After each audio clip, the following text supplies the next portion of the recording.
Hi, this is Heidi from Garden Crossings, and today we are doing our first winter porch pot party, and we have a pretty special group coming in today.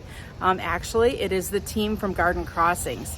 So before we begin the day, there's always some things that you need to have, and those things are donuts. So we're going to start off our event today with donuts from Sprinkle's Donut Shop here in Hudsonville, and then we'll be getting all fun and festive here in just a short time.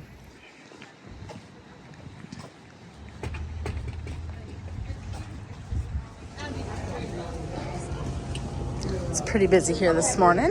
Good thing I ordered my 3 dozen donuts before I got here.